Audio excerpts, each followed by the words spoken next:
Selamat sore Bapak Ibu sekalian yang dikasihi Tuhan. Baik, pada sore hari ini kita akan masuk ke dalam kehidupan doa daripada John Knox. Selain daripada teologi doanya, kita akan berjumpa dengan ada aspek-aspek daripada pemikiran John Knox yang berpotongan dengan baik John Calvin maupun Martin Luther. Oleh karena memang dia dipengaruhi oleh kedua tokoh ini. Nah, mari kita berdoa, mohon anugerah Kristus pimpin kita dalam pemberitaan firman. Bapa di dalam kerajaan surga, kami datang kepadamu ya Tuhan. Terima kasih oleh karena anugerah-Mu yang telah menyertai kami sampai dengan hari ini. Betapa besar cinta kasih Tuhan di dalam setiap perkara yang kami lewati hari demi hari. Dan kami bersyukur karena Engkau memberikan kepada kami firman dan juga doa sebagai perlengkapan senjata Allah untuk kami boleh senantiasa dikuatkan dalam iman kami, tetap berdiri tegap di dalam pertempuran iman kami, dan sampai hari ini kami boleh menyaksikan akan pertolongan Tuhan dalam kehidupan kami. Terima kasih Bapa di sorga, dan pada sore hari ini kami bersama-sama lagi akan belajar tentang kehidupan doa.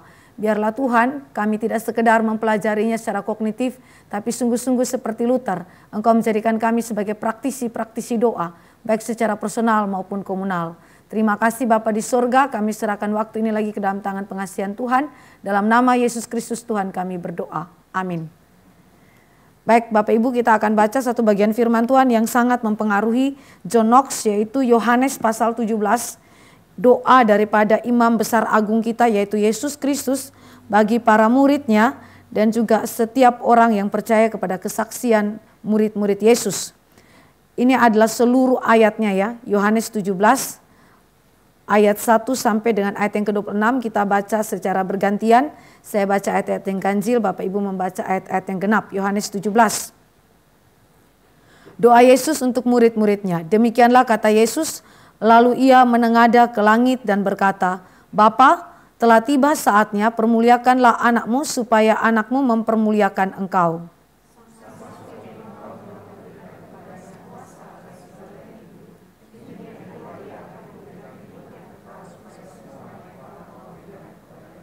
Inilah hidup yang kekal itu, yaitu bahwa mereka mengenal Engkau, satu-satunya Allah yang benar, dan mengenal Yesus Kristus yang telah Engkau utus.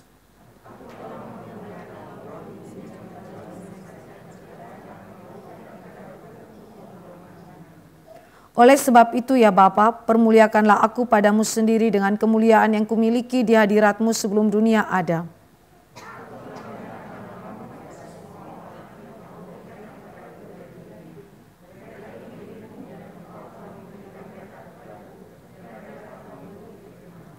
Sekarang mereka tahu bahwa semua yang Engkau berikan kepadaku itu berasal daripadamu.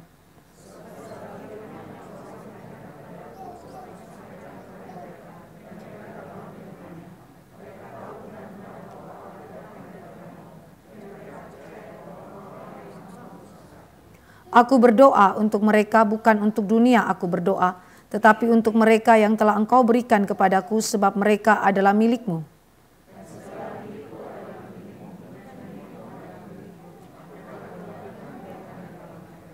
Dan aku tidak ada lagi di dalam dunia, tetapi mereka masih ada di dalam dunia. Dan aku datang kepadamu, ya Bapa yang kudus, peliharalah mereka dalam nama-Mu, yaitu nama-Mu yang telah Engkau berikan kepadaku, supaya mereka menjadi satu sama seperti kita.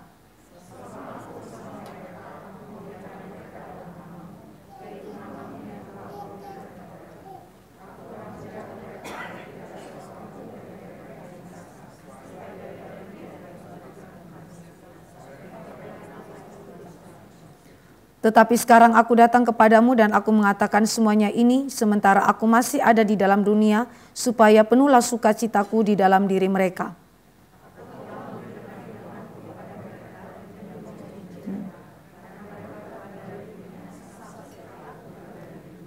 Aku tidak meminta supaya Engkau mengambil mereka dari dunia, tetapi supaya Engkau melindungi mereka daripada yang jahat. Kuduskanlah mereka dalam kebenaran, firman-Mu adalah kebenaran.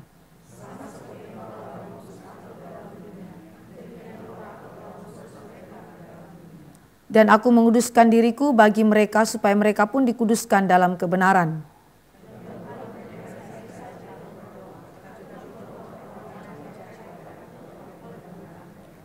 supaya mereka semua menjadi satu sama seperti Engkau ya Bapa di dalam aku dan aku di dalam Engkau, agar mereka juga di dalam kita, supaya dunia percaya bahwa Engkaulah yang telah mengutus aku.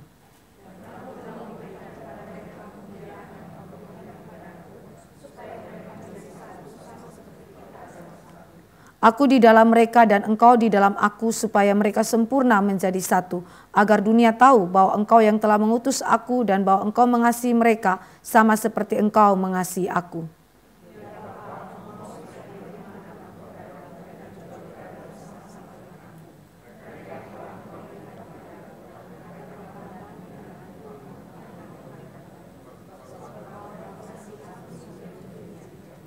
Ya Bapa yang adil, memang dunia tidak mengenal Engkau, tetapi aku mengenal Engkau dan mereka ini tahu bahwa Engkaulah yang telah mengutus aku.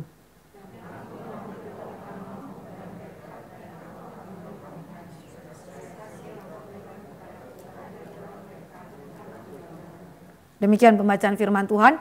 Bapak Ibu yang dikasihi oleh Tuhan Yesus Kristus, John Knox adalah seorang yang sangat terkenal dari Skotlandia. Dia adalah reformator dari Skotlandia. Nah, Knox ini kelahirannya kurang jelas.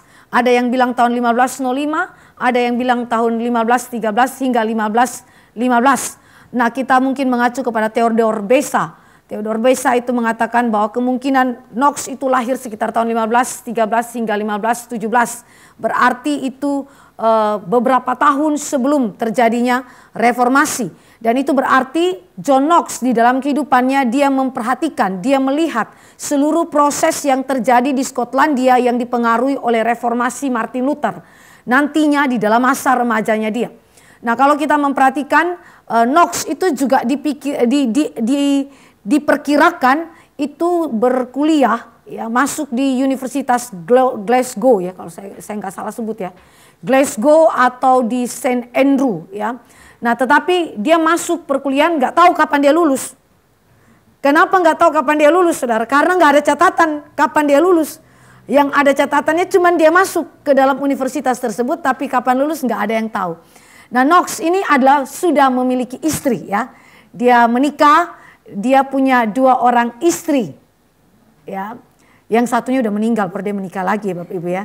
Jadi bukan sekaligus ambil 2 ya. Kan ini ngaco namanya kan ya.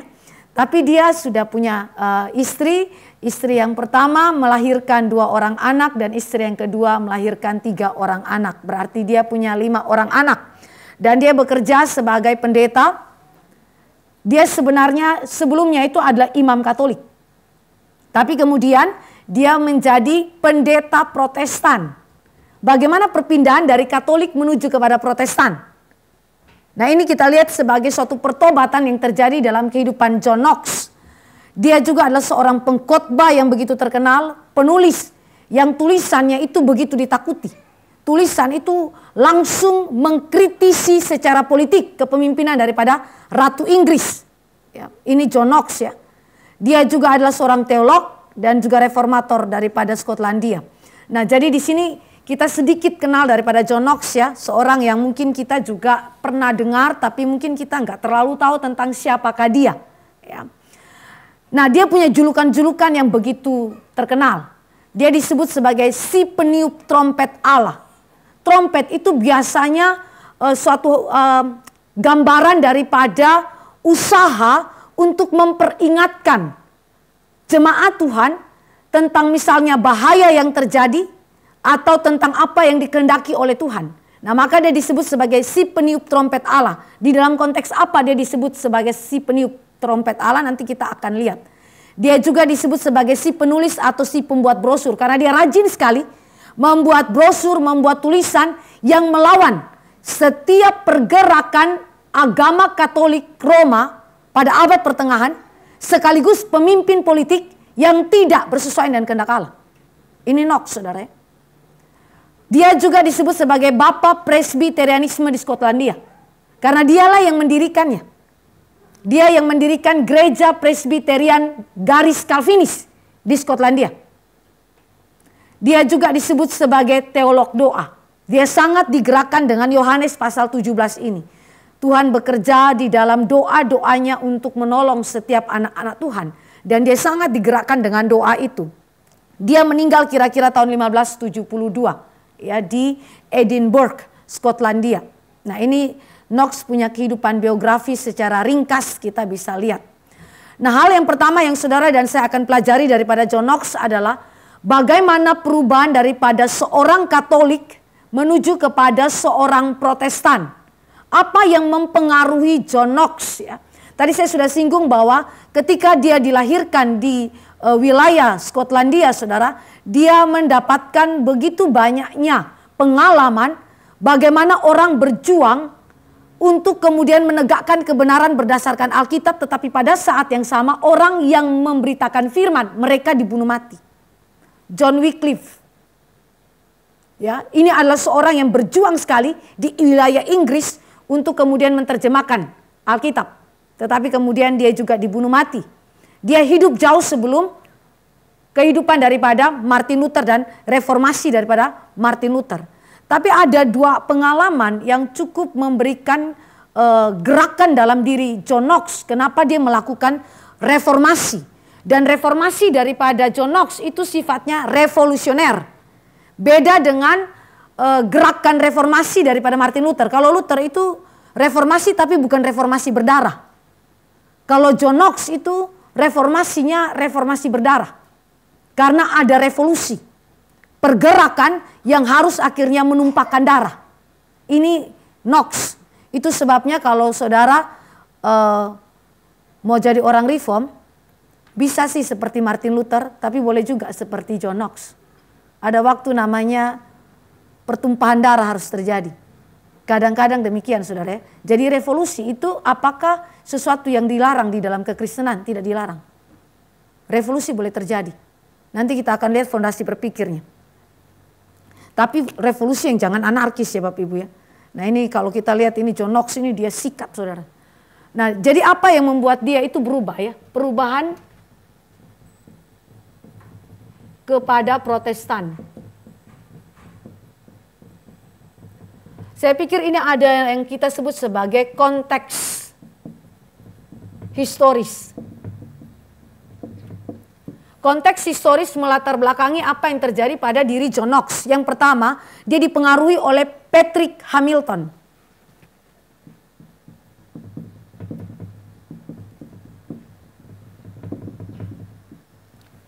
Siapa itu Patrick Hamilton? Dia adalah martir Skotlandia tahun 1527. Martir Skotlandia tahun 1527. Dia seorang mahasiswa Skotlandia yang belajar di Universitas Marburg di Jerman Tengah Barat, utaranya Frankfurt. Saya belum pernah ke Jerman ya, jadi saya baca saja. Bapak Ibu yang sudah pernah ke Jerman ya, kira-kira Bapak Ibu bisa tahu lah tempatnya. Nah dia adalah seorang pengikut Martin Luther dan Philip Melanchthon. Bapak Ibu tahu ya, Philip Melanchthon itu adalah seorang tangan kanan daripada Martin Luther. Ya. Maka Patrick ini menjadi pengikut daripada Martin Luther dan Philip Melanchthon. Dan kemudian dia adalah seorang yang kemudian membawa berita Injil itu masuk ke Skotlandia. Dan kemudian mempengaruhi orang-orang di Skotlandia dengan ajarannya Luther. Ini menjadi ancaman bagi gereja Roma Katolik. Bagi orang-orang yang memerintah pada waktu itu yang dikuasai oleh Katolik. Ya. Nah maka di sini kita lihat bahwa James Beaton ya ini adalah seorang uskup agung di St. Andrew ya di wilayah tersebut, kemudian menangkap Patrick Hamilton dan kemudian dia dituduh sebagai bidat. Bapak Ibu waktu dia ditangkap itu kurun waktunya sangat pendek, lalu kemudian mereka semacam menginterogasi daripada Hamilton ini, mereka masukkan dia di St. Andrew ini bagian ada ruangan yang katanya ruangan itu begitu kotor. Kalau saya nggak pernah pergi ke St. Andrew ya Bapak Ibu, kalau Bapak Ibu sempat pergi ke sana bisa search lokasi tempat di mana terjadi eksekusi mati Patrick Hamilton. Itu mengerikan karena ini terjadi di lokasi yang mana di situ orang beribadah dan seterusnya, tetapi di situ juga seorang yang mengasihi Tuhan seperti Patrick Hamilton dibunuh mati. Nah dia waktu diinterogasi ditanya, kamu kenapa lawan Katolik? Terus dia bilang bahwa dia tidak setuju kepada konsep ziarah yang sepertinya itu adalah penyembahan berhala. Api penyucian dia nggak setuju. Dia juga nggak setuju doa-doa kepada orang kudus, santo santa itu. Dia juga nggak setuju kepada doa-doa untuk orang mati yang namanya misa arwah. Kalau Bapak Ibu ingat itu ada di dalam Roma Katolik. Lalu misa-misa yang kemudian menyebabkan atau semacam mengakui paus itu infalibel. Bagi Patrick Hamilton, paus itu tidak infalibel. Paus itu falibel. Mungkin bersalah. Maka dia dicap sebagai bidat. Lalu kemudian dia dijatuhi hukuman mati, dibakar hidup-hidup atas perintah daripada Uskup Agung Saint Andrew, namanya James Beaton tahun 1527. Dan itu disaksikan oleh orang-orang Skotlandia. Salah satu yang kemudian melihat dan menyaksikan peristiwa itu adalah John Knox. Maka konteks historis ini membakar hati daripada John Knox. Waktu dia lihat seperti ini, dia menganggap bahwa bagaimana mungkin gereja Roma Katolik menjadi apa yang disebut dengan sinagognya setan.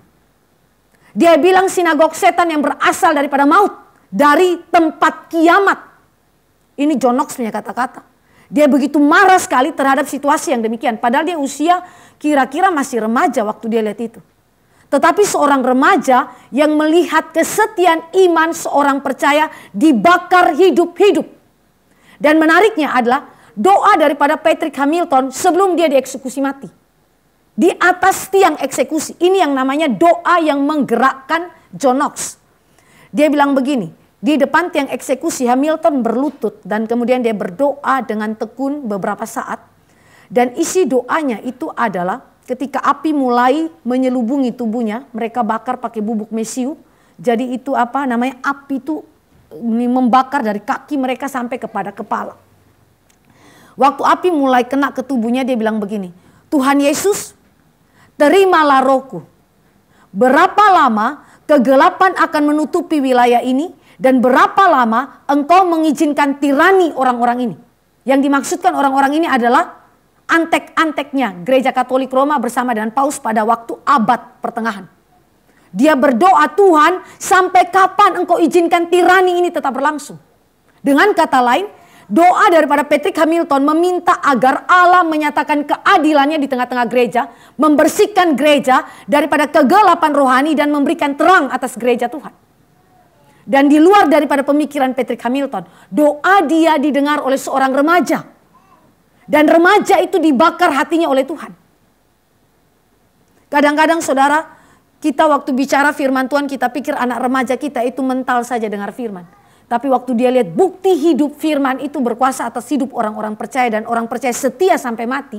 Itu seperti menyalakan bukan cuma sulu api, tetapi itu menyalakan suatu ledakan besar di dalam jiwa daripada seorang anak remaja yang takut akan Tuhan. Nah ini John Knox, saudara. Kemudian seorang yang kedua yang mempengaruhi daripada John Knox, ya, sangat-sangat mempengaruhi itu adalah George Wishart.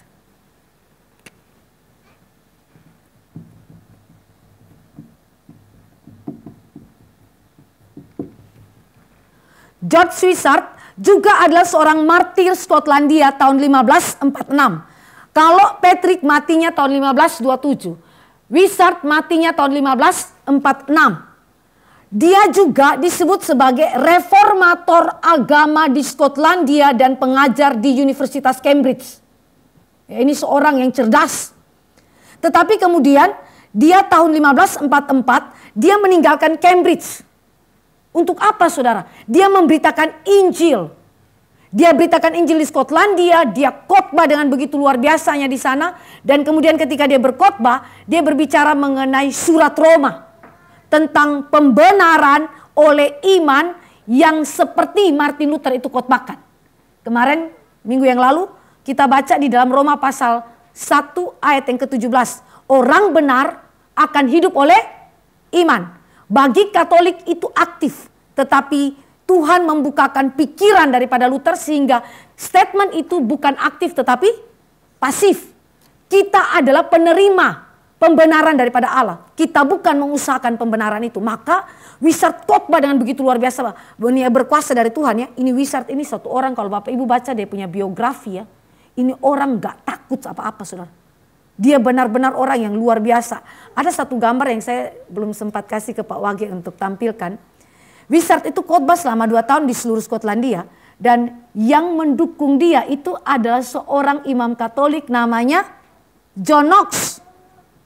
Knox ini yang mendukung dia sambil Wishart itu khotbah, saudara.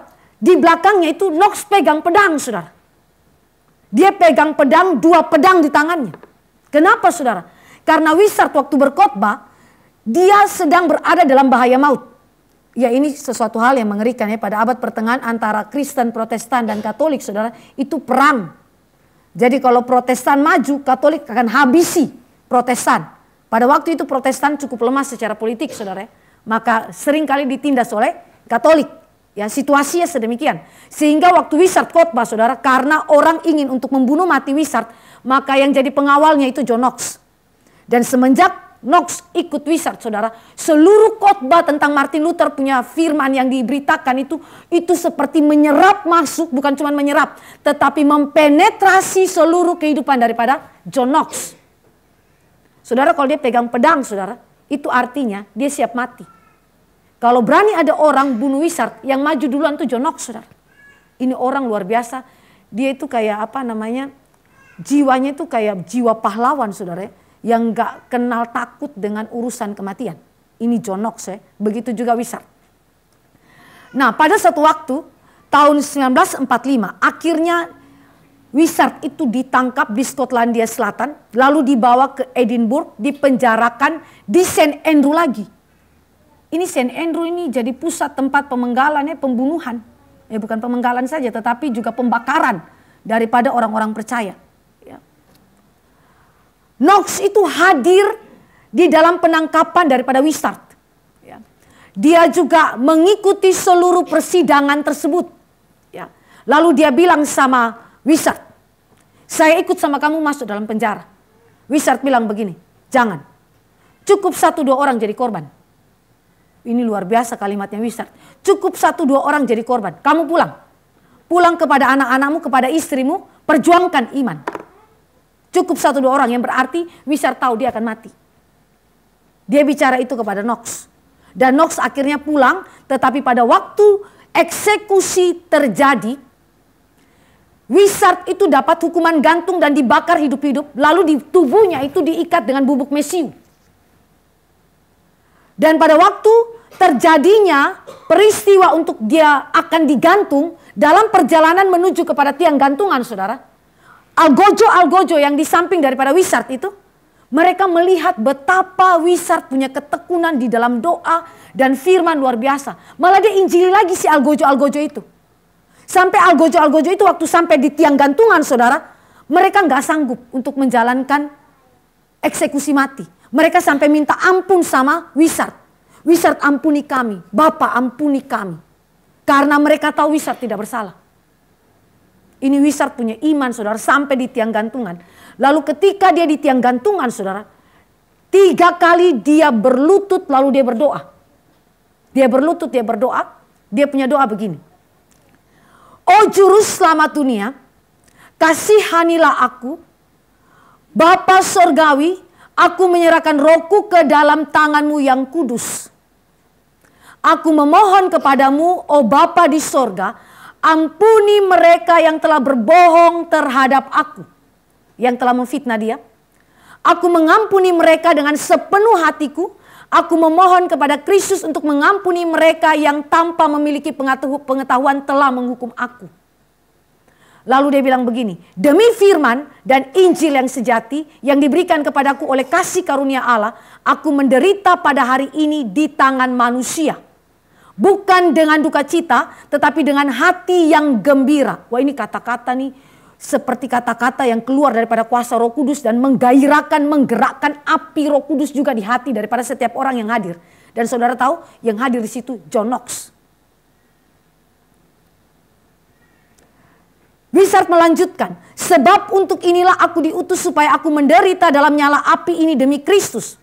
Pandanglah wajahku dari dekat, kamu tidak akan melihat aku berubah warna sebab aku tidak takut terhadap api yang seram ini. Aku tahu dengan pasti bahwa jiwaku akan makan bersama Kristus Juru Selamatku malam ini. Dia punya keyakinan sekali bahwa dia akan masuk surga. Dan betul Bapak Ibu, waktu bubuk mesiu itu dinyalakan, ledakan terjadi. Wajah Wishart tidak berubah. Benar-benar gak berubah. Kalau Bapak Ibu orang dibakar itu kan berubah kan ya kulitnya kan ya. Apalagi kalau terjadi ledakan. Ini Wishart sama sekali wajahnya itu tidak berubah. Persis seperti doanya dia. Wah, habis itu Bapak Ibu, apa yang terjadi? Itu Knox itu seperti membara dengan kemarahan, saudara. Itu orang-orang banyak di situ, semuanya yang melihat api penyiksaan yang begitu luar biasa itu, mereka nggak bisa tahan. Mereka menangis dengan begitu luar biasanya, mereka berteriak dan kemudian mereka mengatakan bahwa mereka harus membunuh mati itu orang yang memberikan keputusan untuk menghukum mati Wishart. Dan betul saudara, betul.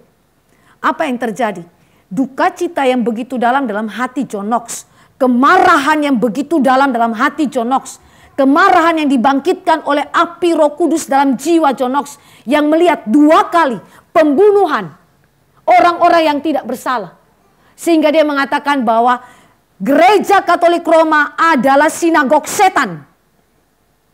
Yang hari ini membunuh mati anak domba yang tidak bersalah. Dengan kemarahan yang demikian saudara, dia akhirnya bersama-sama dengan semua orang yang disebut sebagai Garnison. Itu adalah orang-orang yang berkumpul sebagai satu kelompok Protestan saudara. Mereka masuk sampai kepada Saint Andrew, tempat di mana peristiwa eksekusi terjadi. Lalu apa yang terjadi saudara? Pemberontakan berdarah terjadi. Ini yang kita sebut dengan revolusi.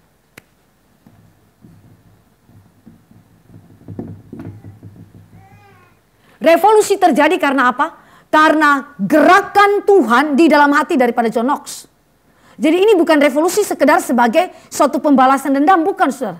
Tapi John Knox dalam kehidupan dia dari remaja sampai dengan dia menjadi seorang imam Katolik, dia lihat ketidakadilan, penindasan kepada kebenaran, kepada firman Allah itu, maka dia bangkit untuk kemudian melawan. Nah, dia terlibat dalam pemberontakan berdarah di Saint Andrew. Kemudian dia bunuh Kardinal David Beaton. Yang kemudian memberikan keputusan Wishart dibunuh mati. Dia langsung dieksekusi mati oleh John Knox bersama dengan semua orang yang bergabung dengan John Knox. Siapa pemimpinnya saudara untuk lakukan revolusi? Mereka pergi kayak rebut itu Saint Andrew. Dari Katolik pindah menjadi Protestan saudara. Ini kita kalau lihat kayak begini, kita bikin film perang saudara. Cukup menarik. Karena Katolik dengan Protestan baku hajar saudara. Ini benar-benar dibunuh mati David Beatonnya. Ya. Di mana? Di Saint Andrew. Lalu Saint Andrew dikuasai dan akhirnya Saint Andrew itu dijadikan sebagai markas pemberitaan Injil dan John Knox adalah pengkhotbah utamanya. Bapak Ibu bisa lihat ya. Pembalikan terjadi. Gereja Roma Katolik yang melawan Injil Kristus, yang membunuh mati para martir ini, sekarang di tangan John Knox melalui revolusi, orang yang melakukan eksekusi mati atau keputusan itu dibunuh mati dan sekarang Saint Andrew dikuasai dan kemudian dijadikan sebagai markas pemberitaan Injil. Sesuatu yang sekali lagi terjadi perubahan. Namun ini adalah sesuatu hal yang berakar kepada aspek spiritual yang jauh lebih dalam daripada itu.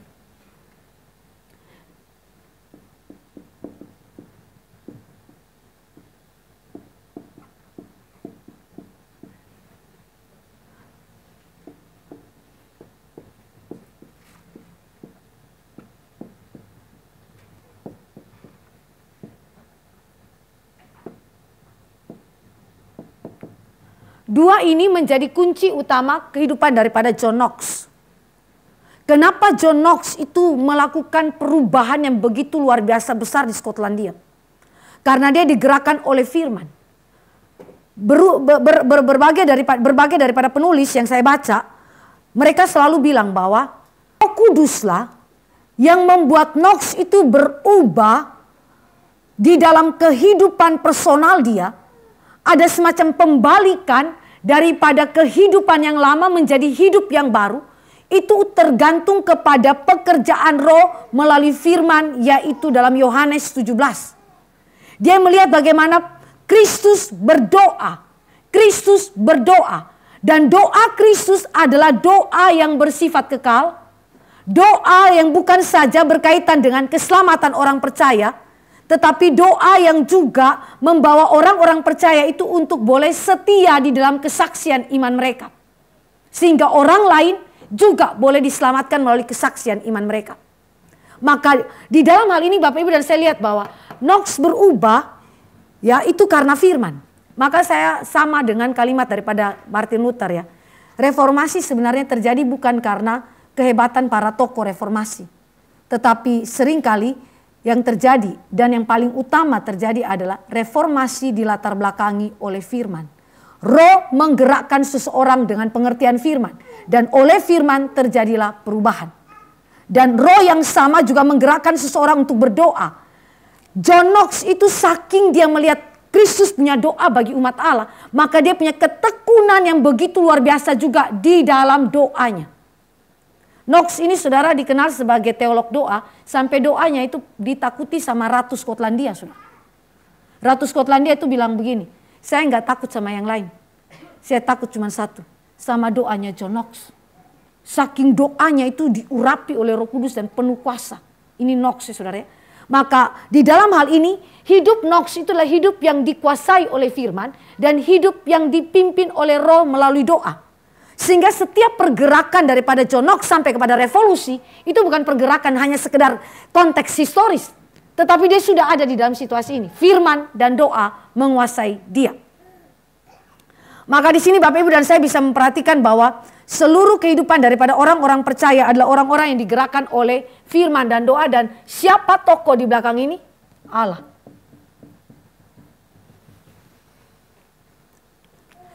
Implikasinya bagi saudara dan saya sebagai orang percaya. Ketika kita melihat di dalam gereja, adanya praktik-praktik keagamaan yang tidak benar. Adanya penyelewengan. Baik itu di dalam penyelewengan administratif atau di dalam penyelewengan doktrinal. Kita nggak bisa diam. Tetapi kita juga waktu bergerak, kita harus mulai dari ini. Pengertian kita akan firman. Dan sejauh mana saudara menggumulkan itu di dalam doa. Biasanya roh akan bekerja melalui satu atau dua orang untuk mengerjakan ini semua. Dan kemudian itu mempengaruhi. Spirit itu seperti menular kepada orang lain. Untuk kemudian melakukan kegerakan yang sama. Jadi kita nggak boleh sembarangan protes di dalam gereja. Tetapi perhatikanlah bagaimana protes daripada setiap atau kritik daripada setiap tokoh reformasi itu dilatar belakangi oleh konsep pikir yang sedemikian. Hal yang lain yang kita bisa belajar daripada kehidupan John Knox ya. Kehidupan doa dia dipengaruhi dengan konteks yang demikian. Yang kedua, kita akan lihat mengenai doa John Knox yang berkaitan dengan sebutan dia sebagai peniup trompet Allah. Seorang yang disebut sebagai peniup trompet Allah. Knox kalau melakukan revolusi itu nggak sama dengan Knox tidak cinta damai, tidak cinta keadilan. Sebaliknya, Knox begitu cinta damai, begitu cinta keadilan. Saking dia cinta akan keadilan dan damai daripada Allah, maka dia berdoa untuk Ratu Skotlandia pada waktu itu. Ratu Skotlandianya yang pada waktu itu berkuasa namanya Mary Stuart.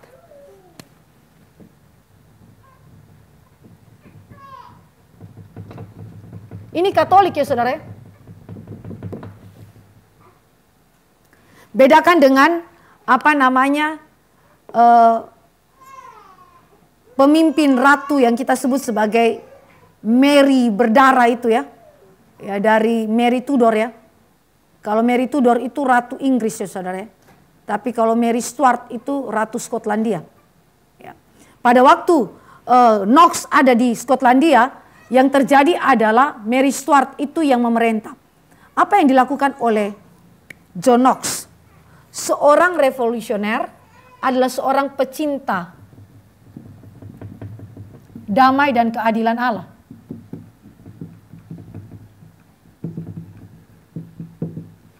Dia berdoa secara khusus untuk berdoa untuk ratu. Ratu Skotlandia Mary Stuart.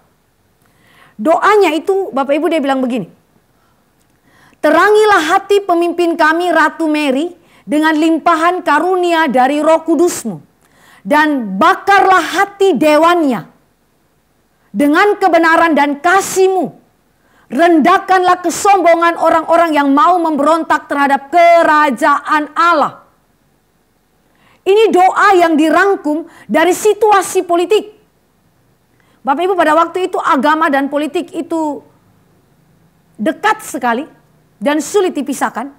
Maka kalau yang memerintah itu Mary Stuart Katolik, maka secara politis itu berarti wilayah Skotlandia dikuasai oleh Katolik. Protestan ditindas. Tapi kalau misalnya Protestan yang menguasai, maka otomatis wilayah tersebut juga akan mengikuti beragama Protestan. Ya. Atau misalnya dua-dua sama kuat, maka dua-dua akan saling tarung. Nah, kondisinya sedemikian ya Bapak Ibu pada waktu John Knox itu ada. Nah, ketika John Knox berdoa untuk Ratu Skotlandia ini, harapan dia adalah ratu ini benar-benar berubah. Ratu ini benar-benar memiliki suatu cara pandang yang benar. John Knox berkhotbah, memberitakan kebenaran, dan dia tidak sungkan-sungkan untuk menegur orang-orang yang disebut sebagai para pemimpin-pemimpin politik. Dia khotbahnya di mana markasnya tadi? St. Andrew ya. St. Andrew. Nah, itu berarti bukan cuman para pemuka agama Katolik yang saat itu ada di situ yang mendengar, tetapi juga ratu seharusnya tahu mengenai hal ini. Tapi sayang sekali Mary Stuart ini tidak berubah. Ya, tidak berubah. Maka kita lihat Knox juga bertindak lebih jauh di dalam tindakan dia, bagaimana dia memberitakan tentang kebenaran sebagai peniup trompet Allah dengan berani ya. Dia pergi dan kemudian dia sempat ke Inggris, tapi kemudian dia melarikan diri ke Jenewa. Ya, ke Jenewa berarti dia ketemu sama John Calvin di Jenewa. Ya, dia sampai di Jenewa, lalu dia tulis satu tulisan ya kepada Ratu Mary Tudor. Ya, kalau ini Mary Stuart, yang ini Mary Tudor. Ini yang kita sebut sebagai Mary berdarah. Dia juga Katolik. Ya, sama dengan ini. Ya, Katolik juga.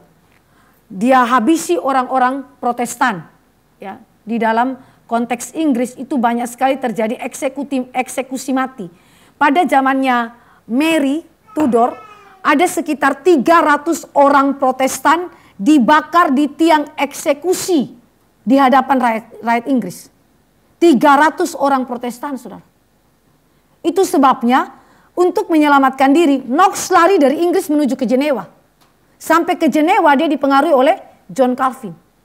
Maka hal yang berikutnya yang kemudian mempengaruhi daripada pergerakan John Knox ya Bapak Ibu. Dia pencinta damai, pencinta keadilan, dia berdoa untuk ratu. Tapi di saat yang sama ada satu doktrin yang penting dari Calvin yang mempengaruhi dia.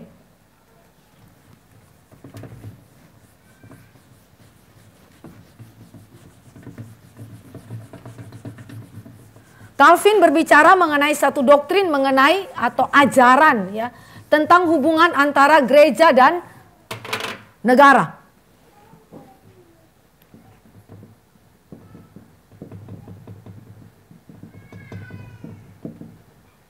Hubungan antara gereja dan negara. Calvin bilang bahwa negara wajib melindungi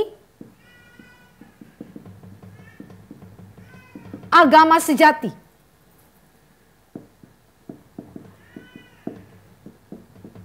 Ya. Agama sejati yang dia maksud apa sebenarnya Calvin maksud? Protestan. Ini maksudnya dia. Walaupun dia tidak sebut agama sejati. Maka itu berarti negara dapat mengambil tindakan hukuman untuk menghukum setiap penyembah berhala. Ya. Ini dalam hal ini menghukum penyembah berhala.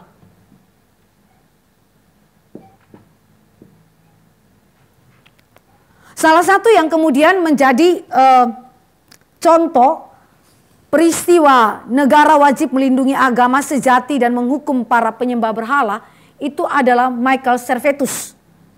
Ya, kalau Bapak Ibu semoga yang John Calvin sempat sebutkan ini.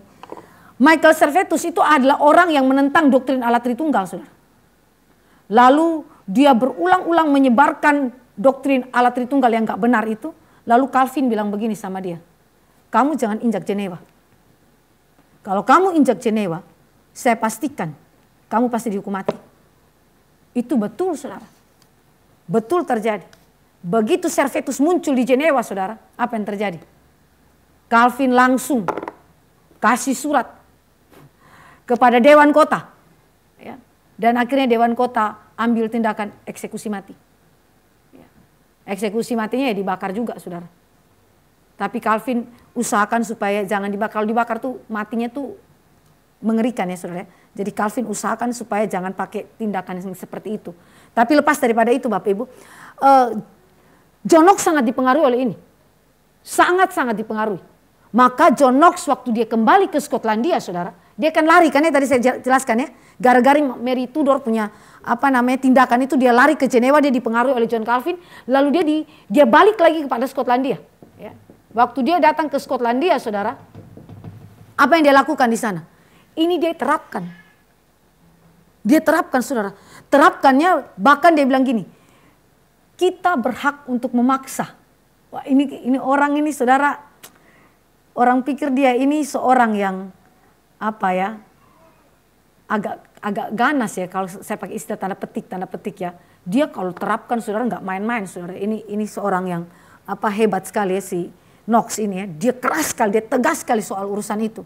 Sehingga kalau dia datang, saudara, dia bongkar semua tata aturan Roma Katolik yang tidak benar.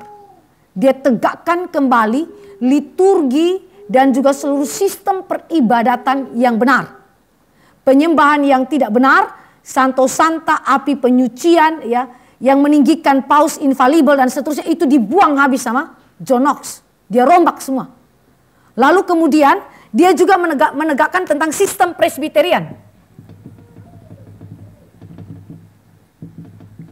Presbiterian atau kepemimpinan oleh para penatua ya.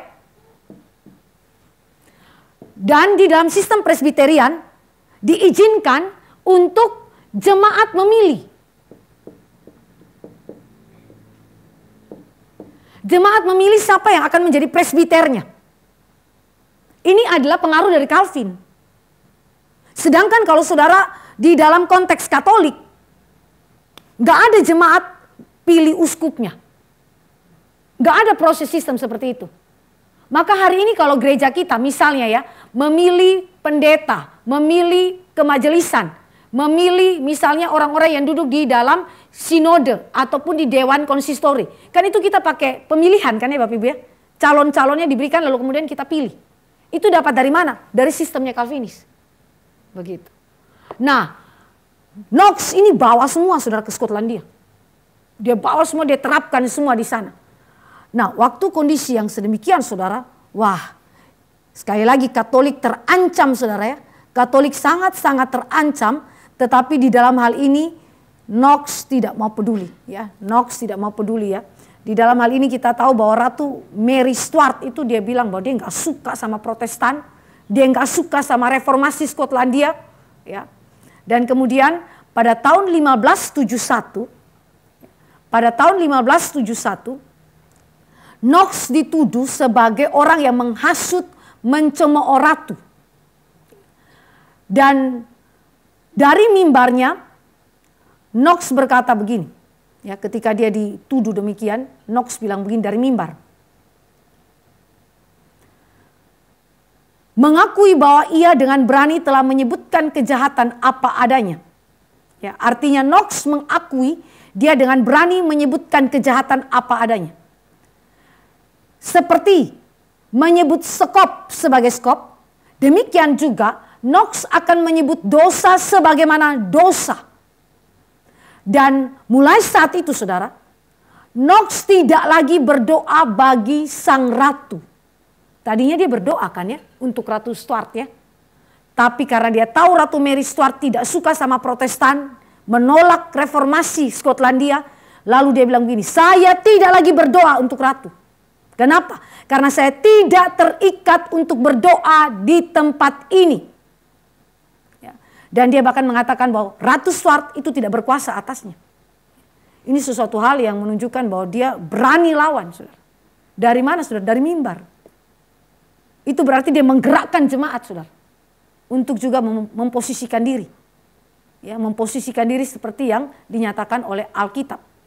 Makanya ketika yang terjadi peristiwa ini kemudian didengar oleh Ratu Mary bilang begini. Saya begitu takut kepada doanya John Knox daripada seluruh bala tentara Eropa. Saking Knox itu begitu luar biasa berkhotbah dengan kuat dari mimbar. Lalu Knox punya kalimat doa satu hal ya, dia berdoa lalu dia minta sama Tuhan, berikanlah Skotlandia kepadaku atau aku mati. Dia bilang begitu sama Tuhan, saudara. Yang berarti dia minta Tuhan Skotlandia bagi Tuhan. Itu sebabnya sampai hari ini kalau saudara pergi ke Skotlandia, tradisi Protestan begitu kuat kan ya. Itu siapa yang tanam, saudara? Knox. Ini orang gila, saudara. Tetapi kadang-kadang saudara di dalam pekerjaan Tuhan itu tanda petik butuh orang gila. Tanda petik ya. Kalau kita terlalu takut, saudara, melakukan apa yang benar, lama-lama iman Kristen terus diinjak-injak. Ada waktu di mana iman Kristen harus bangkit dan menyatakan kebenaran dia. Begitu. Ini Knox punya pengaruh, saudara, itu sampai kepada politik, agama, budaya, saudara. Saudara pergi ke Skotlandia sampai tata kehidupan mereka itu diatur oleh sistem Calvinis. Siapa yang kerjakan itu? Knox. Bahkan Knox itu, saudara, waktu dia mati, tulisannya diterbitkan lagi sebagai tiupan trompet kedua. Tiupan trompet pertama dia hajar Mary Tudor. Tiupan trompet kedua dia hajar Mary Stuart. Sampai dengan dia mati. Itu tulisan tetap bergema. Ini orang yang luar biasa hebatnya. Maka ketika kita memperhatikan hal yang sedemikian, Knox adalah seorang pendoa yang gigih di dalam doanya. Gigih. Doa bukan hanya dilakukan sekali dua kali, saudara. Tapi ini orang ini giginya luar biasa. Dia berdoa itu seperti Tuhan Allah sudah beri buat dia. Kalau dia bilang Tuhan beri aku Skotlandia, dia yakin Skotlandia di tangan dia. Ini orang luar biasa, saudara. Jadi dia punya kegigihan itu menyebabkan kegentaran. Bukan cuma ratu, saudara. Tapi semua orang yang ikut dengan John Knox. John Knox itu juga dikenal sebagai pendoa bagi jemaat dan keluarga. Dia di salah satu sisi kita lihat, wah keras sekali ya dia. Dia punya perjuangan revolusioner yang begitu luar biasa dalam Skotlandia. Tapi di pihak lain, dia seorang pribadi yang lembut. Lembut sekali. Kalau Bapak Ibu baca di dalam bukunya, Book of Common Order. Itu adalah doa yang diucapkan di dalam setiap waktu, di dalam hubungan yang begitu indah dengan Tuhan. Dan dia mengajar keluarganya untuk berdoa. Dia berdoa untuk jemaat. Ini orang yang betul-betul hatinya itu penuh dengan cinta. Kemudian dia juga buat satu tulisan tentang doa. The form of prayers and ministration of the sacrament. Ya. Dia menjelaskan bagaimana menggunakan doa dengan tatanan-tatanan di dalam gereja itu seperti apa. Itu Knox tulis, saudara. Dan makanya dia dikenal sebagai seorang yang hatinya lembut sekali. Seorang pendoa bagi jemaat, seorang pendoa bagi keluarga, walaupun di sisi yang lain dia adalah seorang revolusioner. Maka orang-orang yang percaya, kalau Bapak Ibu dan saya lihat di dalam kehidupan mereka, semenjak mereka dipercayakan Tuhan dengan pekerjaan-pekerjaan besar, mereka adalah orang-orang yang tampak di luarnya itu seperti singa. Tapi hatinya itu lembut luar biasa. Sehingga kadang-kadang kita tuh tidak boleh menafsirkan hamba Tuhan itu hanya dari kegalakannya dia. Bisa saja sebenarnya dia galak karena dia mau menegakkan kebenaran, saudara. Tapi di dalam hatinya penuh dengan kelembutan. Singa di luar, tetapi di dalam hatinya penuh cinta kasih. Ini Knox, saudara. Nah, menjelang kematian daripada Knox ya. Knox banyak melakukan meditasi dan doa dan dia mengatakan hal ini. Datanglah Tuhan Yesus, Yesus yang manis. Ke dalam tanganmu kuserahkan rohku. Berbelas kasihanlah Tuhan kepada gerejamu yang telah engkau tebus. Berilah kedamaian bagi jemaat yang tertindas ini. Kenapa tertindas? Karena memang Protestan saat itu tertindas. Bangkitkanlah gembala-gembala yang setia untuk memimpin gerejamu. Berilah kami Tuhan kebencian yang sempurna terhadap dosa. Baik oleh bukti-bukti murka-Mu maupun kemurahan-Mu ya Tuhan. Ini orang punya doa sampai sebelum kematian. Dia masih ingat gereja Tuhan ini akan jadi seperti apa. Doa supaya Tuhan bangkitkan gembala-gembala yang mencintai Tuhan. Doa supaya Tuhan kuatkan gereja Tuhan yang lagi tertindas. Berarti hati dia, di dalam hidupnya dia tidak berpusatkan kepada dirinya dia. Tapi hatinya itu benar-benar berpusatkan kepada Allah dan betapa dia memperjuangkan kehidupan daripada jemaat Tuhan. Ini yang terjadi dalam kehidupan seorang pemimpin. Maka Bapak Ibu kalau lihat pemimpin yang sejati, mereka akan memiliki ciri khas ini. Bukan hanya pekerjaan administratif. Karena pekerjaan administratif bisa diserahkan kepada orang lain, tetapi berdasarkan pimpinan dan arahan daripada firman. Kalau para pemimpin, gembala-gembala yang tidak tenggelam di dalam firman, tidak dipimpin oleh firman, tidak hidup di dalam kehidupan doa yang menguasai dia, bagaimana dia bisa pimpin gereja dengan baik? Bagaimana dia bisa mengambil suatu keputusan yang benar? Bagaimana dia bisa berdiri untuk menolak segala tindakan dosa? Kalau dia tidak berdiri kuat di sini, saudara.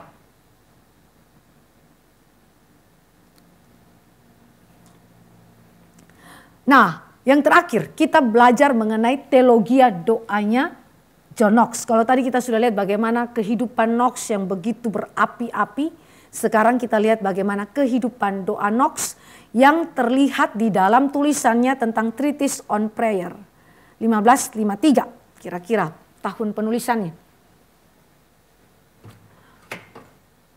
Ini yang tadi saya katakan bahwa di dalam teologi doanya pasti akan berpotongan dengan Martin Luther dan juga John Calvin. Karena dia dipengaruhi oleh kedua tokoh ini.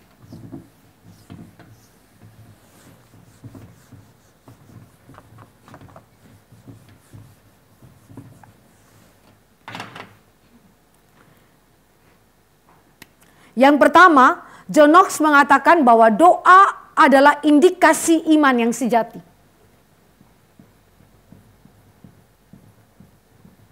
Doa adalah indikasi iman yang sejati.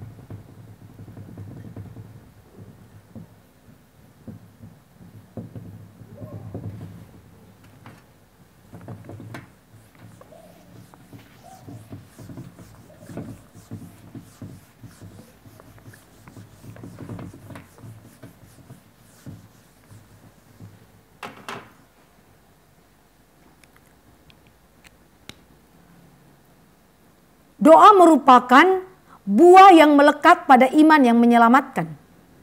Orang yang beriman adalah orang yang terus-menerus berdoa. Knox melihat doa bukan hanya sekedar perlengkapan senjata Allah, tetapi buah yang melekat pada iman yang menyelamatkan. Jadi kalau kita tidak berdoa, berarti kita tidak beriman.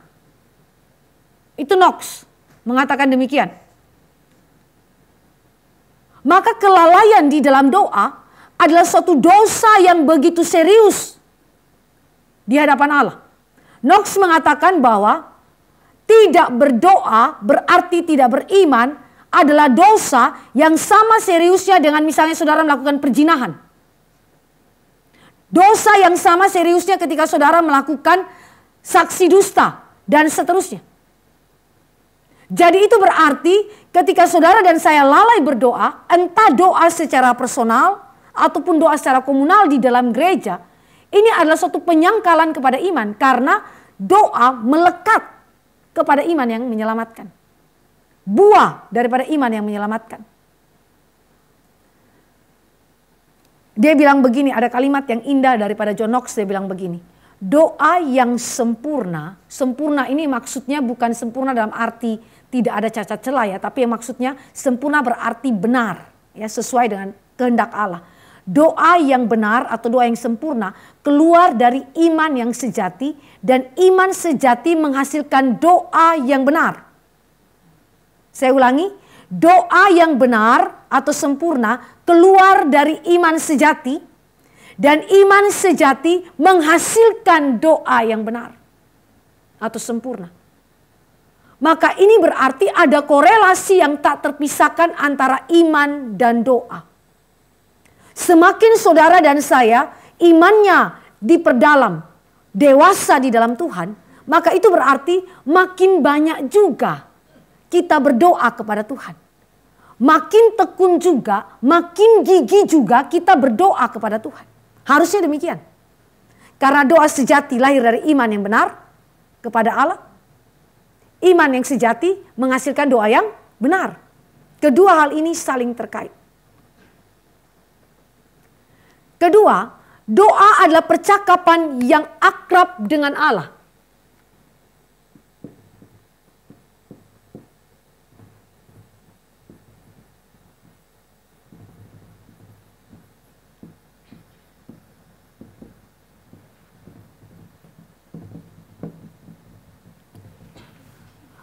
Doa adalah percakapan yang akrab, yang sungguh-sungguh akrab. Ketika kita berbicara mengenai istilah akrab, John Knox bilang bahwa ada keterbukaan dan kejujuran antara kita dengan Allah kita. Ada kejujuran, ada keterbukaan kepada Allah kita. Tidak ada yang tersembunyi. Sehingga Knox bilang ketika kita lagi sedih, benar-benar kita mencurahkan kesedihan kita di hadapan Tuhan. Ketika kita lagi mendambakan pertolongan Allah di tengah-tengah kesulitan kita, maka benar-benar kita mendambakan dan mendoakannya seolah-olah mendesak Tuhan, Tuhan tolong kami saat ini. Seperti Knox mendesak Tuhan, beri kami, beri saya Skotlandia. Karena dia tahu Skotlandia membutuhkan pertolongan Tuhan. Ketika saudara di dalam doa, kita bersyukur, memuji-muji Allah oleh karena segala berkat kasih karunia daripada Tuhan. Maka berikanlah itu juga dengan kejujuran dan keterbukaan. Kalau kita membutuhkan pembelaan daripada Tuhan, itu pun minta kepada Tuhan. Sehingga Knox bilang, seluruh aspek kehidupan orang percaya adalah suatu keterbukaan di hadapan Allah. Akrab, itu tidak boleh juga diartikan sebagai Allah itu adalah tempat sampahnya kita. Kalau tempat sampah itu saudara tahu kan levelnya itu bukan sebagai pencipta atau sebagai juru selamat. Dia di bawah kita, tempat sampah kok. Mau kita injak-injak, mau kita jadikan apa itu terserah kita. Yang Tuhan itu kita, bukan Allah. Sedangkan kalau kita akrab dengan Allah, itu berarti kita menempatkan Allah sebagai Tuhan kita, sebagai Bapa kita yang benar-benar adalah sumber pertolongan dan sandaran bagi jiwa kita. Maka di sini kita melihat bahwa aspek yang sama yang ditekankan oleh Martin Luther waktu lalu. Akrab dengan Allah melibatkan pengenalan kepada Allah. Pengenalan akan Allah yang meliputi seluruh karakternya, atribut-atributnya, karya-karyanya bagi kita. Sehingga konsekuensinya, Knox bilang berdoa adalah berdoa yang harus penuh rasa hormat. Hormati dia sebagai Allah. Dia tidak lebih rendah daripada kita. Dia juga tidak boleh diperalat oleh kita untuk mendapatkan sejumlah kepentingan kita atau petisi-petisi doa kita. Maka hormatilah Allah sebagaimana Allah adanya. Nah ini membuat saudara dan saya ketika mendekat kepada Allah, sensenya sudah lain saudara. Kalau kita berdoa, kata-kata kita sembarangan berkata-kata saudara. Atau kita berkata-kata tidak pikir lebih dahulu saudara. Kita jadinya guilty feeling otomatis. Ada rasa bersalah, tertuduh. Kenapa? Karena kita tidak memperlakukan Tuhan sebagaimana Allah kita itu dalam atribut-atributnya, dalam karakter-karakternya. Maka dia bilang berdoalah dengan penuh hormat. Dan karena itu saudara dan saya akan selalu digerakkan oleh Tuhan untuk bertekun. Dan kemudian di dalam doa-doa kita belajar menyenangkan hati Tuhan. Karena disitulah kita mengekspresikan pengenalan kita akan Allah yang membuat kita makin akrab dengan Allah kita. Makin kenal Allah, makin akrab. Tetapi keakraban tidak meniadakan penghormatan kita kepada Allah kita. Kadang-kadang kita itu memperlakukan Allah kita itu seperti kalau kita akrab tuh antar manusia dengan manusia. Kalau manusia dengan manusia sudah akrab, saudara, biasanya apa yang terjadi?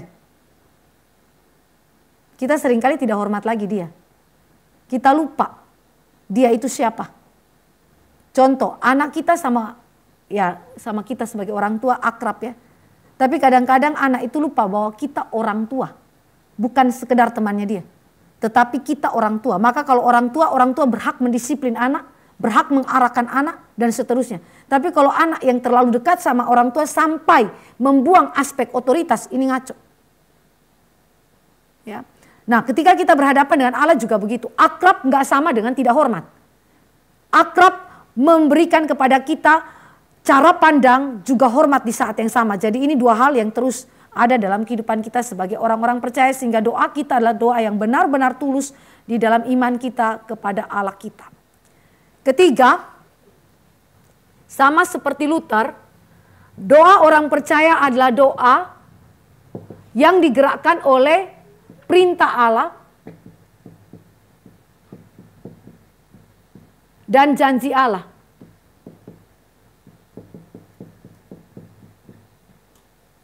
Perintah dan janji Allah. Saya tidak akan ulang, tetapi saya mau menekankan bahwa Knox bilang, tidak seorang pun layak datang kepada Allah, namun karena Ia memerintahkan kita untuk berdoa, maka kita harus berdoa apapun situasinya. Kalimat di awal, tidak seorang pun layak datang kepada Allah. Jadi jangan pikir doa adalah salah satu sarana yang Allah berikan kepada kita karena kita layak mendekat kepada Dia. Ketika kita dengan konsep pikir seperti ini, maka kita sudah lupa posisi kita di hadapan Tuhan. Kita justru tidak layak. Maka Allah melayakkan kita untuk datang menghampiri Dia.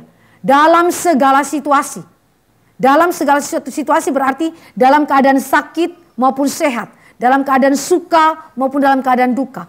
Mari kita datang kepada Tuhan kita karena Allah memerintahkan kita untuk datang kepadanya. Ini sesuatu hal yang begitu indah karena dia memperdalam pemaknaan terhadap doa dibandingkan dengan Martin Luther ya. Kemarin kita juga sudah belajar ciri khas daripada Martin Luther, tetapi di sini kita bisa lihat bahwa John Knox itu memperdalamnya lagi ya, bagaimana kita dilayakkan datang kepada Allah di dalam doa-doa kita dalam segala situasi. Dan karena itu dia mengatakan bahwa dosalah kalau kita tidak berdoa.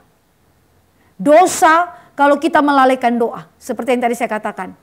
Dosa tidak berdoa, kata John Knox, tidak kurang berat daripada dosa mencuri atau berzina dan seterusnya. Ini adalah dosa yang sama di hadapan Tuhan dan mendapatkan hukuman yang sama di hadapan Tuhan. Jadi ini memberikan kepada kita satu keseriusan ya. Kalau Tuhan sudah perintah, kita nggak berdoa berarti kita lawan Dia. Dan itu berarti ada hukumannya. Janji Allah juga berbicara mengenai Dia adalah Allah yang berjanji mendengar doa kita dan menjamin bahwa permohonan-permohonan kita berdasarkan janji Allah pasti tergenapi. Ya, berdasarkan janji-janji Allah. Nah di sini Knox itu berbicara mengenai kebergantungan kita dalam doa terhadap kemurahan hati Tuhan. Janji Allah berkaitan dengan bergantung kepada kemurahan hati Allah.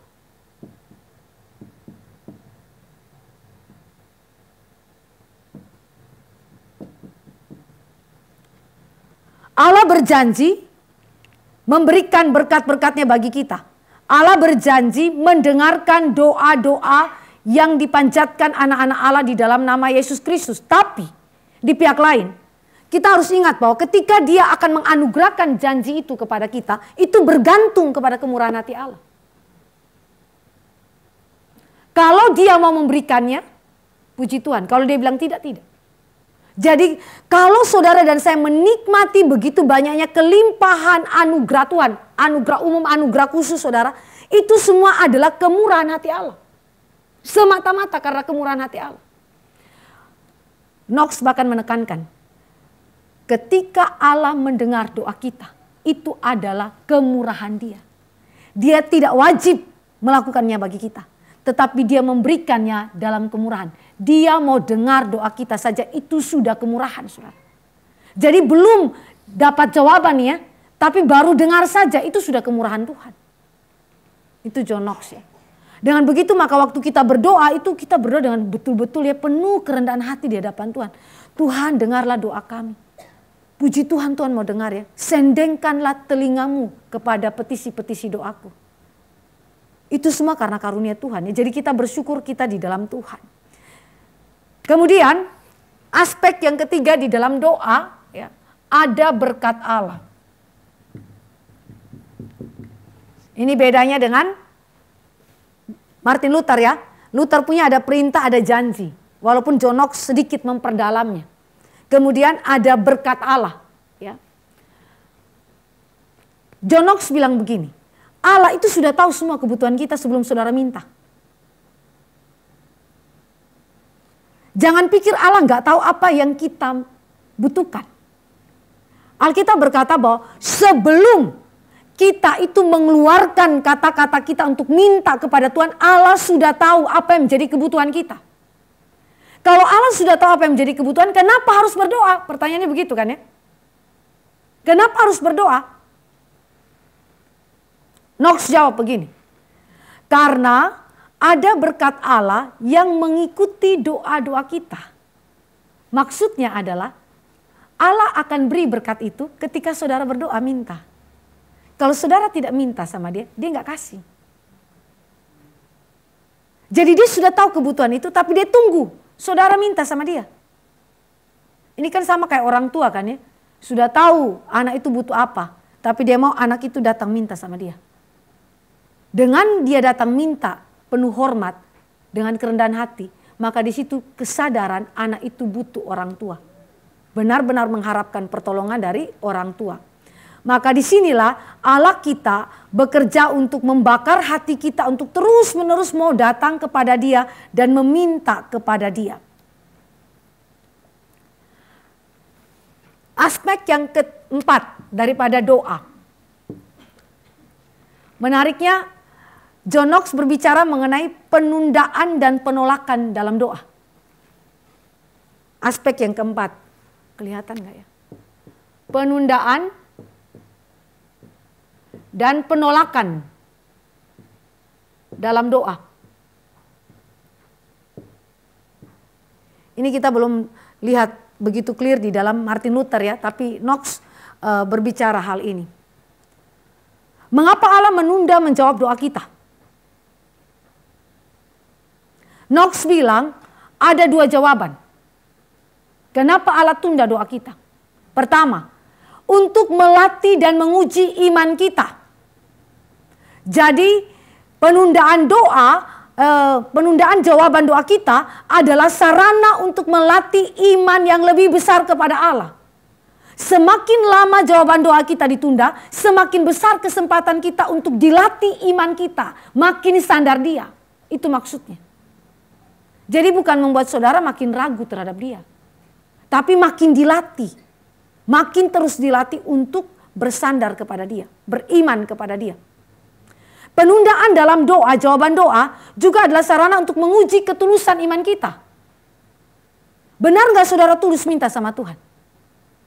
Jangan-jangan waktu kita berdoa sebenarnya kita dalam konteks apatis. Doa ya terserah lah, dia mau kasih mau kagak kasih terserah.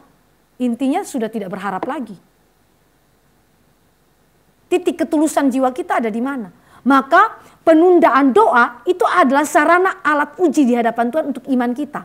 Ya. Latihan untuk saudara makin standar Dia, tetapi juga menguji ketulusan iman saudara kepada Tuhan. Kedua, alasan kenapa Allah tunda doa kita, jawaban doa kita.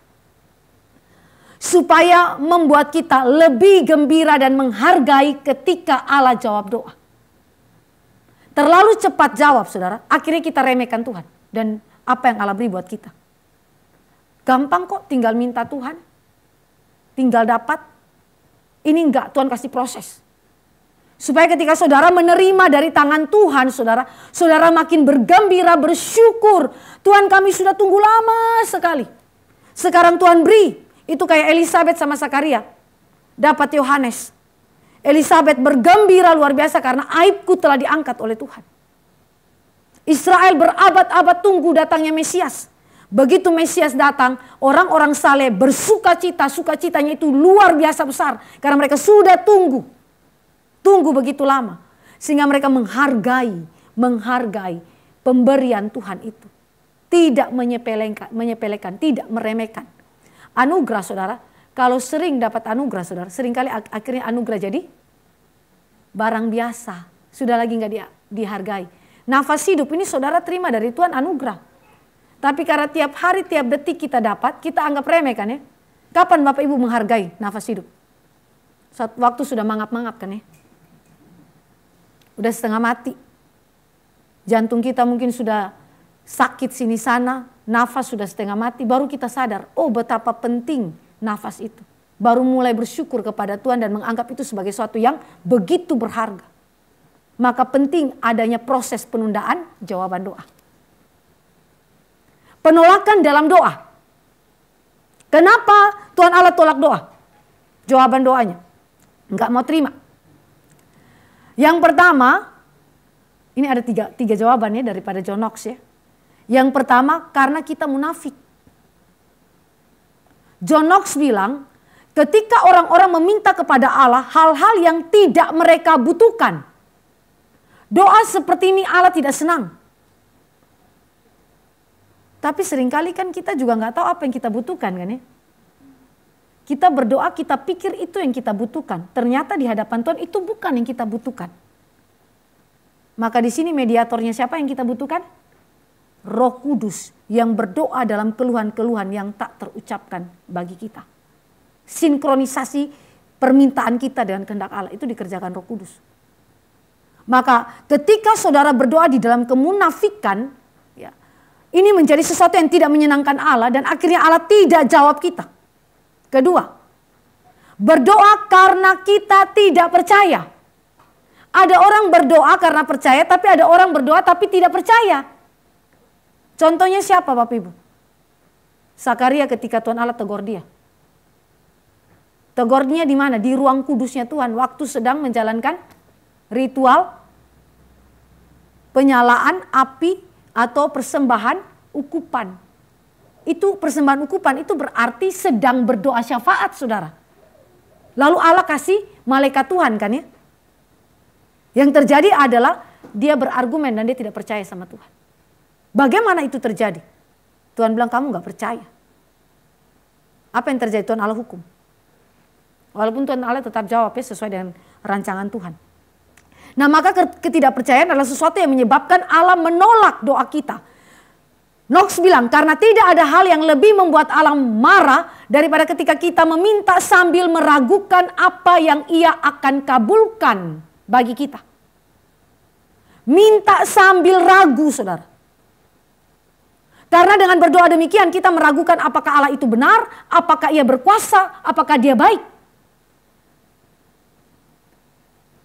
Waktu saya di dalam pergumulan saya itu bisa kategorikan Bapak Ibu. Ada pergumulan yang saya tahu kalau saya berdoa, Allah itu jawabnya nggak lama. Tapi ada pergumulan tertentu yang saya tahu bahwa ini kalau saya doa makin saya doa kayaknya Tuhan nggak jawab saya. Jadi akhirnya sampai kepada satu titik saya bertanya, apakah memang Tuhan mau atau tidak? Kalau memang Tuhan tidak mau, ya lebih baik saya berhenti berdoa. Jangan lagi saya berdoa. Daripada nanti saya berdoa kan sambil saya kelamaan menanti, itu kan juga bisa menghasilkan keraguan kan Bapak Ibu ya. Bukan cuma melatih iman untuk percaya, tapi bisa juga itu ada sesuatu hal yang terjadi meragukan Tuhan. Jadi akhirnya kita jatuh bukan cuma skeptis tapi sampai kepada apatis. Maka di sini John Knox berkata, kalau kamu berdoa sambil ragu Tuhan, stop berdoa. Karena Allah benci doa sedemikian. Dia tidak akan jawab saudara. Kalaupun dia jawab itu karena kemurahan dia. Bukan karena saudara. Ketiga, kenapa Allah tolak doa? Karena hilangnya pengharapan kepada Allah. Hilangnya pengharapan kepada Allah. kesulitan bagi Knox seharusnya tidak menjadi alasan untuk tidak berdoa dan tidak berpengharapan kepada Allah.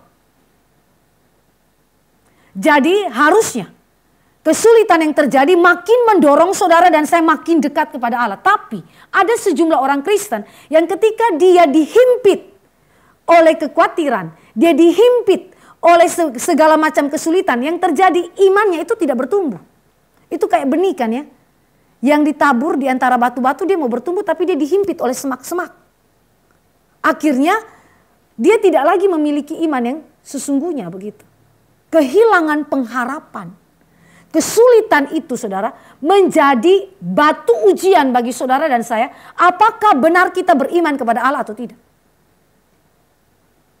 Jadi kesulitan seharusnya mendorong saudara dan saya untuk datang kepada Allah kita. Di dalam doa, saudara dan saya akan berjumpa dengan karya Allah yang begitu agung dan begitu mulia. Sehingga di dalam poin yang keempat ini, John Knox berbicara tentang aspek yang sama daripada Luther dengan Luther ya. Yaitu tentang pertolongan Roh Kudus sebagai mediator doa.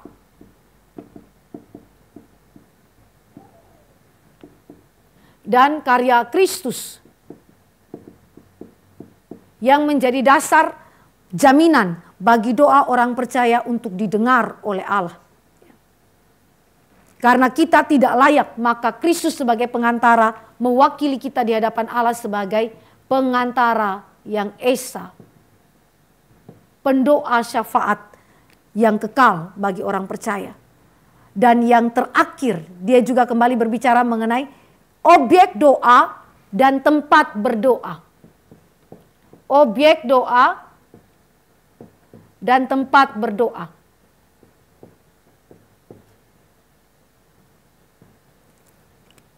Objek doa, kalau kita memperhatikan ini adalah sesuatu yang sama dengan apa yang dikatakan oleh Luther, yaitu bersifat trinitarian, dan doa orang percaya adalah doa yang tidak hanya untuk diri sendiri tetapi juga untuk umat Allah. Kita lihat di sini objeknya adalah trinitarian kepada Allah Tritunggal. Tetapi juga doa orang percaya adalah doa yang tidak self-center.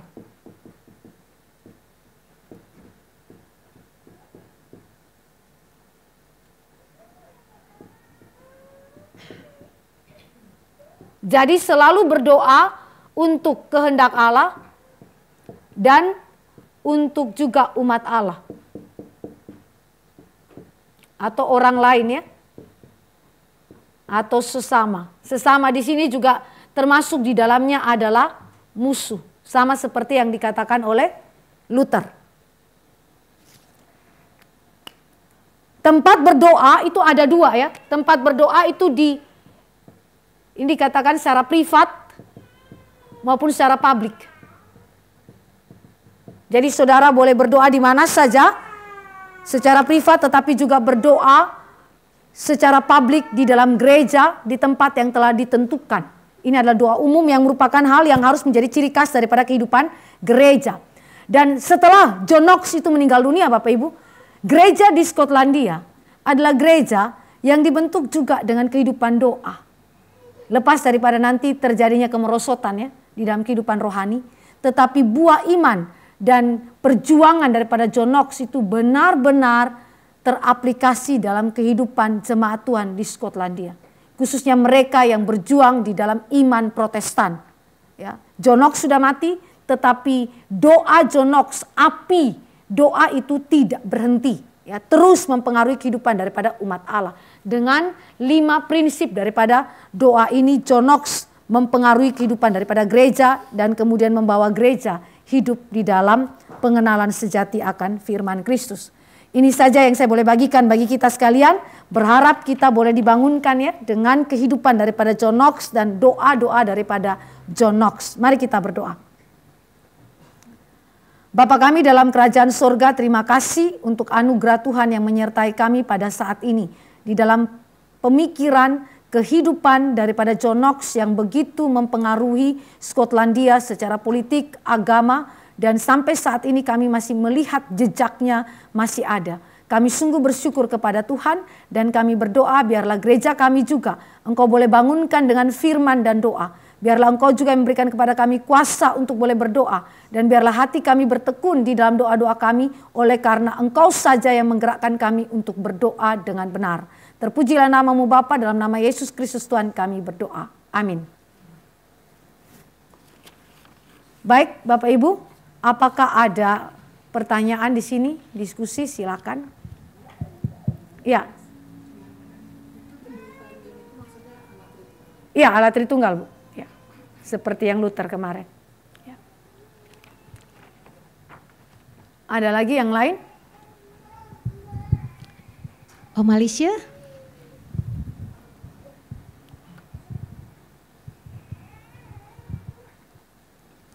Saya mau bertanya mengenai doa. Iya. Memang biasanya kan kalau Katolik itu ada doa-doa khusus yang berbeda sekali dengan Protestan. Iya. Nah yang pertama saya pingin tahu apakah kalau kita berdoa itu memang biasanya kan kita sudah tahu semua bahwa kita yang lebih berdoa itu bagus tutup pintu rumah, pintu kamar, baru kita berdoa di dalam. Itu memang biar kusuk mungkin ya. Dan tetapi ini yang saya mau tanya adalah apakah benar atau boleh kita berdoa untuk umpamanya orang tua kita yang sudah meninggal atau suami kita yang sudah meninggal, apakah itu bisa atau ada dampak yang bagus atau tidak? Baik, ini adalah satu hal yang dilarang oleh Tuhan Allah ya. Di dalam kitab Nabi besar, Yesaya, dan juga di dalam kitab hukum Taurat, itu ada larangan untuk tidak boleh berelasi atau berhubungan dengan arwah atau roh-roh orang mati.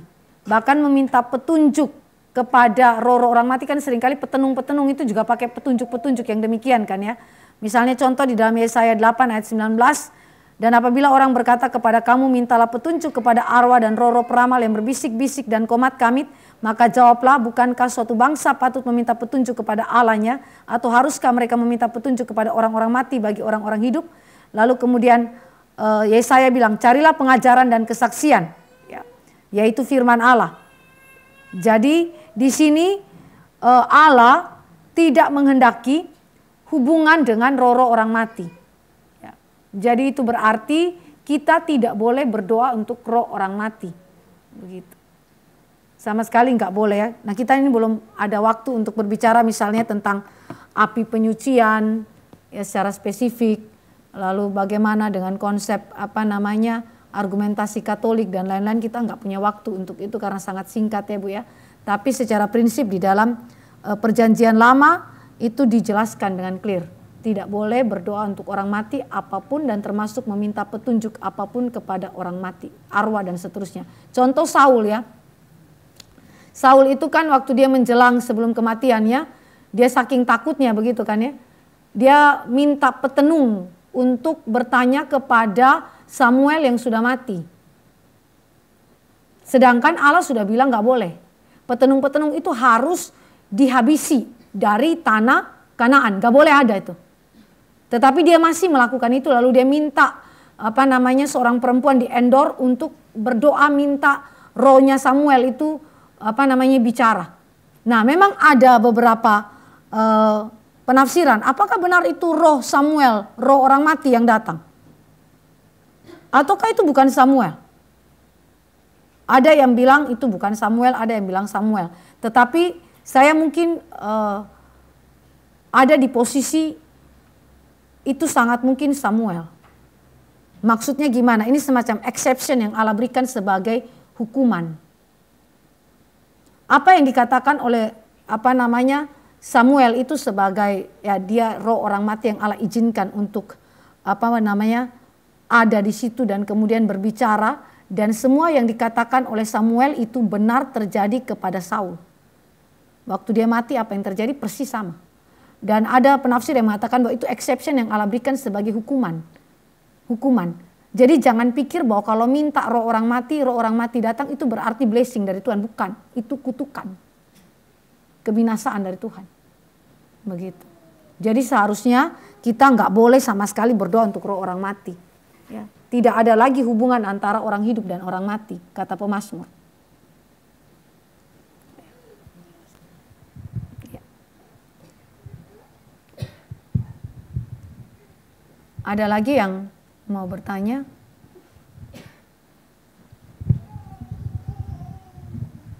Apakah ada lagi Bapak Ibu? Jangan ntar sekarang aja. Enggak, cuman ini sih sebenarnya remeh sih Bu, cuman karena nomor 5 objeknya Trinitarian, tapi kan nggak selalu ya metode doa itu dengan berpusatkan Trinitarian. Contohnya untuk doa makan kan, kita kan nggak selalu dalam nama Bapa, Putra dan Roh Kudus kan, nggak gitu juga kan Bu. Maksudnya Ibu kalau misalnya doa makan langsung misalnya. Penutupnya itu kan kita nggak usah. Oh enggak langsung, iya betul. Dalam arti gini, kalau kita doa makan, biasa kan kalau anak-anak kecil misalnya mereka kan langsung berdoa, Tuhan Yesus berkati makan minum saya, dalam nama Tuhan Yesus, amin. Begitu kan, sederhana sekali. Itu pun Trinitarian, karena kemarin saya jelaskan bahwa Trinitarian itu Bapa, Anak dan Roh Kudus. Kita boleh berdoa kepada Bapa, kita boleh berdoa kepada Anak, kita boleh berdoa kepada Roh Kudus. Begitu. Jadi nggak ada masalah, walaupun tetap fungsi di dalam order dan relasi intra-trinitarian tetap diperhatikan.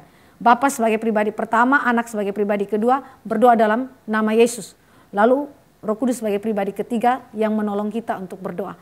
Itu tetap ada di dalam konsep kita, tapi di dalam skema doa kita tiap-tiap hari kan nggak harus kita pakai skema itu kan, formal begitu, nggak begitu juga. Ya.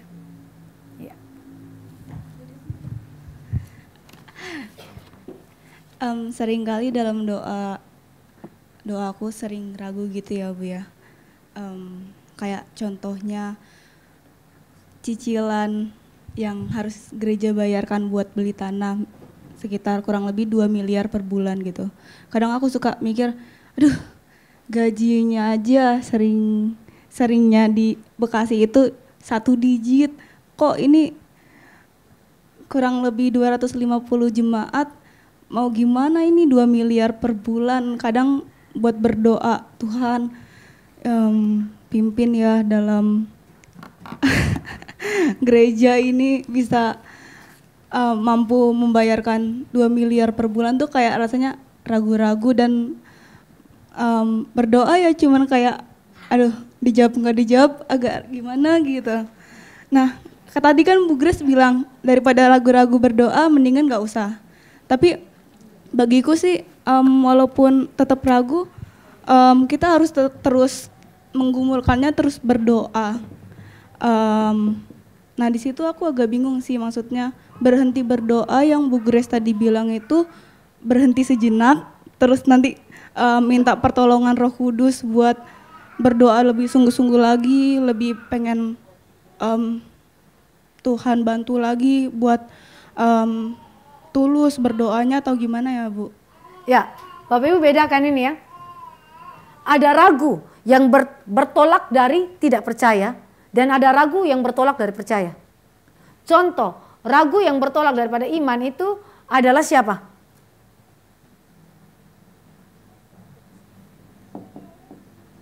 Thomas ini enggak ateis, Saudara.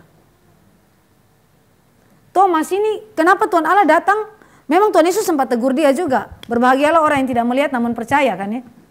Tapi Tuhan Yesus kasih tahu sama dia bukti. Yang Thomas minta adalah bukti-bukti rasional yang memperkuat dan memperteguh iman dia. Begitu. Tetapi tidak dengan tujuan supaya kalau saya tidak dapat bukti saya tidak percaya. Tidak percaya dalam arti meninggalkan Kristus, enggak ada itu. Thomas sama sekali tidak ingin meninggalkan Kristus. Nah itu berarti saudara melanjutkan doa saudara. Ya. Tetapi kalau dalam arti tidak percaya, ini sudah sampai kepada titik kalau kita mau bilang itu kejatuhan iman kita ya. Kejatuhan iman kita. Seharusnya kita nggak boleh ada di sini. Tapi sekalipun saudara jatuh dalam imanmu, Tuhan Yesus itu sudah katakan, dia topang saudara, dia pendoa syafaat, maka dia akan pastikan kita bangkit lagi. Begitu. Ya. mengenai pembangunan Bapak Ibu, ini saya sharing sedikit. Sebenarnya kegentaran itu bukan cuma ada pada jemaat, tapi kegentaran itu dimulai dari hamba Tuhan, saudara. Hamba Tuhan yang kayak kami begini, pimpin 2 jemaat, saudara. Pak Tama sama saya itu janji iman 2 lokasi, saudara. Ini gak main-main. Kalau gaji hamba Tuhan itu bendahara tahulah. Lalu harus 2 cabang sekaligus. Kalau dengan bersandar kepada kekuatan manusia, kita akan bilang gak usah beli tanah. Tapi apa yang Tuhan buat kami? Paling tidak yang kami lihat di Depok. Bapak Ibu, Depok itu secara ekonomi kami bisa petakan. Kekuatan ekonomi sampai sejauh mana. Maka kalau mau beli tanah saja, tanah yang di Mawar itu kami beli saja, kami gak punya kekuatan untuk itu. Tetapi Tuhan Allah itu mencukupkan, saudara. Itu sama kayak Elia itu, masa kekeringan, cuman ada air sungai Kerit. Tuhan bilang pergi ke sungai Kerit, minum air di situ. Makanan dari mana Tuhan Allah? Nanti Tuhan Allah kirim, burung gagak datang, bawa makanan, kasih makan Elia. Begitu sungai kering, Tuhan Allah kasih sumber yang lain. Dan sumber yang lain itu bukan orang kaya. Yang Tuhan Allah kasih siapa? Janda di Sarfat. Begitu ini siapa namanya Elia datang, kasih firman. Tuhan bilang kasih makan saya. Dibilang aduh ini tinggal tepung segenggam, minyak cuma sedikit dibuli-buli. Begitu masak saya dengan anak makan mati kita. Gak ada lagi selanjutnya kita punya cadangan. Kau datang minta lagi makan. Ini bukan soal pendeta Oma. Tapi karena perintah firman. Perintah firman. Lalu si janda itu menaatinya karena dia ingat firman Tuhan. Melalui nabi tersebut. Bahwa buli-bulinya minyaknya tidak akan kurang. Tepungnya tidak akan kurang. Dan sepanjang masa kekeringan itu Allah terus memeliharanya. Tepung tidak kurang, minyak dibuli-buli tidak kurang. Elia itu janda dan anaknya hidup. Allah sudah cukup memberikan kepada kita fondasi firman. Sehingga jangan ragukan lagi dia. Yang masalah tuh kita tuh melihat angka 2M itu lebih besar dari Tuhan Allah. Dan di sisi yang lain, berdoalah untuk hati kita supaya kita juga memberi. Karena Allah itu tidak kasih turun berkat turun dari langit langsung. Tapi dia kasih kepada saudara, supaya saudara dalam anugerah Roh Kudus tergerak oleh anugerah Roh beri. Itu bukan untuk kita pakai sembarang-sembarang. Bendahara ini semua ada dalam kontrol. Sehingga pertanggungjawaban keuangan itu jelas. Kalau terjadi penyelewengan, yang berhadapan lebih dahulu dengan bendahara adalah Pak Tama dan saya. Kami gak akan main-main urusan keuangan. Jadi dalam hal ini Bapak Ibu, jangan khawatir. Ketika saudara memberi, ada jaminan bahwa keuangan saudara itu benar-benar dipertanggungjawabkan di hadapan Tuhan. Sehingga kita berdoa kepada Allah pencipta alam semesta. Jangan hati kita terlalu kerdil. Jangan ukur Tuhan dengan pikiran kita. Lihat alam semesta ini, dia lebih besar daripada pikiran kita, daripada seluruh alam semesta ini.